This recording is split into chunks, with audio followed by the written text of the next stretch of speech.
Before we get into some potential Paul George trade packages, I want to hear from you. If you were Daryl Morey and you were running the Philadelphia 76ers, would you try to trade Paul George this summer? Give me a simple yes or no down in the comment section. Feel free to expand on your thoughts, and let's get into today's show.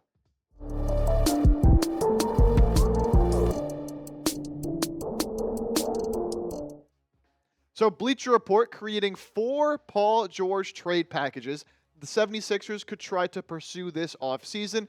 Here on today's 76ers Now, I'm going to go through each of those 4 trade packages and just tell you what I think of them, if they're possible, which ones I like, which ones I don't, and how the Sixers could move forward with Paul George this offseason. So, we're going to go in order of how they presented them, not in order of which ones I like, which ones I don't. That I will explain as we get to them. So the first one here was be sending Paul George to the Miami Heat, along with a first-round pick from the Sixers in exchange for Andrew Wiggins and Terry Rozier. Now, one thing you're going to notice with a lot of these trades is the Sixers are going to be sending out further draft capital with Paul George in order to get off the contract because with his injury history, his age, and declining play, other teams are going to want something in addition to having to take on that massive deal. And to me, why this deal makes sense and why Bleacher Report explained why they think Paul George could be headed to Miami, the Heat are not a team that likes to tear it all down and rebuild. Despite trading Jimmy Butler, and they've been awful since that trade, they don't want to just do a complete reset. That's not how they do things, right? So it makes sense for the Miami Heat to give away 2 players, one in Andrew Wiggins, who's been good for them, another one in Terry Rozier, who has not, in exchange for what they could view as a win-now player in Paul George. And for Philadelphia here, Andrew Wiggins is still a good player, was obviously a key piece when the Warriors won the championship a few years back, and he's still a solid player, and I think a good fit with Philadelphia because of his skill set, the athleticism. He does a little bit of everything out there on that wing spot, which Philly could use, especially if they do lose out on Kelly Oubre this offseason. Plus, Terry Rozier, although he might be cooked, he might be washed, is an expiring deal next year that you could try to move at the deadline. As for Andrew Wiggins, because this is really the main piece of this trade for the 76ers, was traded from the Warriors to the Heat, of course, this season in the Jimmy Butler trade. And just 13 games played for the Heat, but he has been solid, over 20 points a game, 4 rebounds, 3 assists, and despite taking on a larger offensive load than he had with Golden State this year, he's still been more efficient. For me personally, I would do this deal. It wouldn't be my first choice. We'll get to some more of my more favorite trades in a little bit. But I think when you think about where Paul George is at, you can't trust his injury history entirely. You're telling me I can get back a player in Andrew Wiggins that I think could start on this Sixers team and make a positive impact on both ends of the floor, and then a larger salary in Terry Rozier, who could come off the bench, but with how bad he's been for Miami, I think it'd be smarter to try to move him in another deal. But I do think in this case, I would trade Paul George to the Miami Heat. Coming up next, this is a deal that we talked about a little bit on the show already, and I know a lot of you are probably in the comments right now saying, what are we doing? Why are we talking about this again? It's the Paul George for Bradley Beal swap. In this case, Bleacher Report had Paul George headed to Phoenix, Bradley Beal headed to Philly, and the team swapping second-round picks. They did point out Philly would get back the better of the 2 second-round picks in this trade. And Bleacher Report also mentioned this is the last resort. This isn't something that the Sixers, as soon as the offseason starts, they're calling up Phoenix and saying, hey, want to do a Paul George for a Bradley Beal swap? No, this is, you've exhausted all of your other options. There's nowhere else you can go in terms of trading Paul George, and this is all that's left on the table. And look, I know, and I've said it, I'm not really a fan of trading for Bradley Beal. Now, he can certainly score the ball. He's a talented scorer going back to his days in Washington. That's why Phoenix tried to bring him in to create that big 3 with him, Kevin Durant, and Devin Booker. And his efficiency, the raw numbers, it looks fine. The scoring, raw output has gone down since being traded away from Washington. Of course, playing with 2 other All-Stars will do that. And again, on the surface, the numbers do look okay. But when the Suns actually play without Bradley Beal and they have Kevin Durant and Devin Booker on the floor, they are 13-3 this season. That should tell you something. He is a deficiency on the defensive end of the floor and just has never really been part a winning basketball team since his very, very young days when John Wall was on the team over there in Washington. The reason this works, Paul George, Bradley Beal, similar money. Beal's on a massive contract, $53 million in 2025-26, up to $57 the year after with a player option. And as much as I don't like this deal, and I'm sure as much as you don't like this deal, it's probably the most realistic option when you think about a Paul George trade this offseason. Think about it from the Suns' perspective, right? They obviously want to move off of Bradley Beal. They try to trade him at the deadline. They talked about that. And the Suns, despite maybe it's smarter for them to blow it up, trade Kevin Durant, and retool this team a little bit, Matt Ishbia and the Suns, they still want to go all in. They still want to go for it. So I think if they're trading Bradley Beal, they want a player back who they think can still help them win games. For the Sixers, at this point, do you think PG is just cooked, whether it's his play or the injuries? I think he might be, right?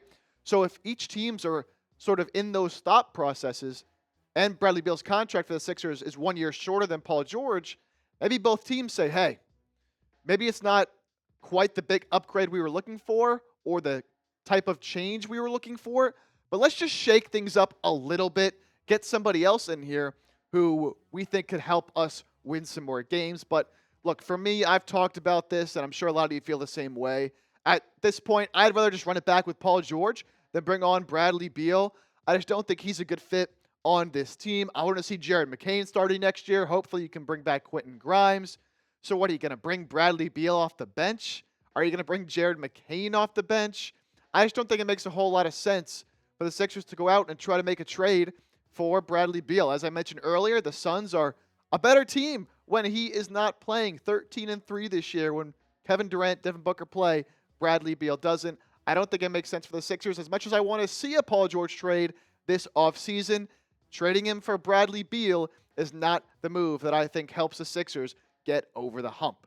We got two more trades from Bleacher Report to get to, but before we do, look, today's Tuesday, March 25th. The Phillies start their season opener on Thursday, March 27th. So be sure to get your Phillies gear now in preparation for the season. Finally, another team. You don't have to watch the Sixers if you don't want to. As the season comes to a close, you can start watching the Phillies again, and hopefully they can make a deep run after some disappointing seasons in their own right in the postseason the past couple of years. Right now, get your Phillies gear at chatsports.com/Phillies25. That'll be in the comments section and the description of today's show. Hats, shirts, hoodies, jerseys, shorts, memorabilia, anything you could ever want related to the Phillies as they get their season underway. You can go get that right now. Again, that's chatsports.com/Phillies25. All right, the next deal that Bleacher Report came up with, and spoiler alert, I think this might be my favorite deal of the bunch, is sending Paul George to the Milwaukee Bucks. This is an exchange for Kyle Kuzma, Bobby Portis, and Pat Connaughton.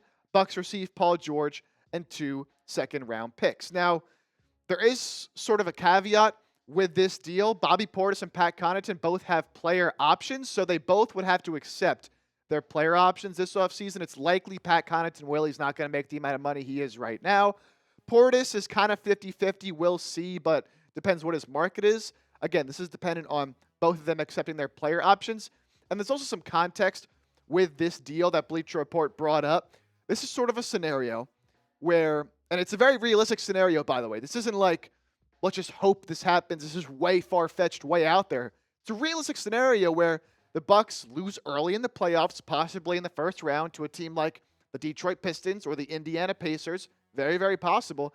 And they start to feel some pressure from Giannis. He says, look, we got to shake things up. We got to do something. You got me, Dame. That's great, but I need something more, or else I'm going to get up out of here. Well, all of a sudden, the Bucks would become very, very desperate, and they could potentially be in on making a trade for somebody like Paul George, who could replace what they lost in Chris Middleton and what they thought they were getting in a Kyle Kuzma trade. Now, speaking of Kyle Kuzma, because, of course, Kuzma, Bobby Portis, the two main pieces of this deal for the Sixers, hasn't really been quite the piece that the Bucks were hoping they were getting when they traded for him from Washington. Numbers have gone down a little bit, and the efficiency just really has not been there. Kuzma has never really been able to get back to the kind of player he was really early in his career with the Lakers, but also even just a couple of years ago with the Wizards when he was a little more efficient and playing a little more well-rounded basketball. Now, his contract isn't all that bad. It is a descending deal, actually, so he will make less money as the years go on. It's not a super hard contract to end up trading if you want to, and I think there is a better player in there in Kyle Kuzma. I don't mind the fit either in Philadelphia, but I'd probably rather him coming off the bench. The main reason I like this deal so much, actually, is because of Bobby Portis. Now, Bobby Portis right now is suspended through the rest of the regular season because of a PED deal that he says he didn't know what happened. Regardless, he's not playing right now. But Bobby Portis is a player, man, and he would fit perfectly with the Philadelphia 76ers, hovering right around that 13, 14 point per game mark, between 7 and 9 rebounds, and also a guy who can score it efficiently at all three levels of the floor. He can score inside, he has that post game, he has the mid-range, and he can also stretch it out to the three-point line, and he's had some good games in the playoffs as well. If this trade was actually on the table, and again, it depends on what happens with the Milwaukee Bucks in the postseason, I'm accepting this trade immediately. I love the fit of Bobby Portis, either starting, coming off the bench, can play small ball 5, can play the 4. I think Kyle Kuzma is still a solid, talented player in this league who could also start, play the 3, play the 4, or come off the bench. All of a sudden, you get off of Paul George without even having to give up a first-round pick, and you get 2 real rotation players, and then Pat Connaughton was a good player once upon a time, but really has not been in the Bucks rotation. But you never know. Take a chance on a guy who once was a valuable piece for a championship-level contending team.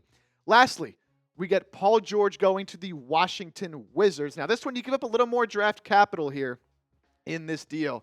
It's Paul George, a first and 3 second-round picks to the Wizards in exchange for Chris Middleton and Rashawn Holmes. Probably a little bit too much draft compensation, in my opinion, for what you're getting back in really just Chris Middleton, who obviously the Milwaukee Bucks traded away for Kyle Kuzma this season. And ever since that championship run for Milwaukee, he hasn't really had a whole lot of great moments. He's been very, very injury prone. You can see over the last 4 years, just 34 games this year, 55 the year before, 33 the year before, 66 in 2021, 2022. When he's on the floor, he's still a talented scorer and he can still light it up from time to time, but that's the thing. It's when he's on the floor, and at this point in his career, he might also just be cooked. Now, why would you make this trade if you're the Wizards and if you're the Sixers, more importantly, for our perspective?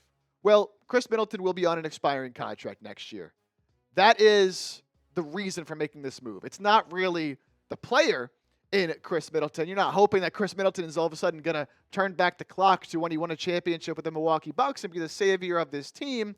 It's for flexibility. So different from all these other trades that we've talked about previously, this one is to allow the Sixers heading into next year's trade deadline, where you could possibly trade Chris Middleton's $34 million, or even just heading into next offseason when his contract expires, to potentially get off that deal, open up more money, and give yourself some flexibility to make a new team and get a new third star, new pieces around Joel Embiid and Tyrese Maxey. And I think that's why I don't mind this move. Now, hopefully you'd be able to do it without giving up all that draft capital. Maybe they would just take 3 second-round picks or just 1 first-round pick. But, of course, for the Wizards, they don't want they won't value Paul George at all with the state their team is in. They're doing this for the draft picks. And then, of course, add a bonus for Rashawn Holmes, process legend, coming back to Philadelphia. But I really don't mind it because you are getting some roster flexibility and a way to get out of this trap that you've kind of put yourself in with the Paul George contract. So I'd rather do the Milwaukee Bucks trade, but if this is on the table and this is your best deal, I think I'd be comfortable moving forward with this move. So predict it for me. Went through 4 different teams that potentially Paul George could get traded to. If you had to put one guess down on the table, one team that you think Paul George will play for next season, who do you think it's going to be? Will it be the Sixers? You can certainly say that. Is it another team that we talked about, maybe we didn't talk about here today? Let me know what team you think Paul George will play for next season. Before we get out of here, I want to remind you guys that we are on Instagram at 76ers Now IG, posting a lot of short-form content, post every day the latest Sixers news, rumors, all of that over on our Instagram page. Again, that is at 76ers Now IG. We just recently surpassed 100 followers over on Instagram, trying to grow that brand and grow that platform. So if you want even more Sixers coverage, especially as we get into the offseason, because it's going to be a very, very busy time, be sure to follow us over there, and we'll see you next time here on 76ers Now.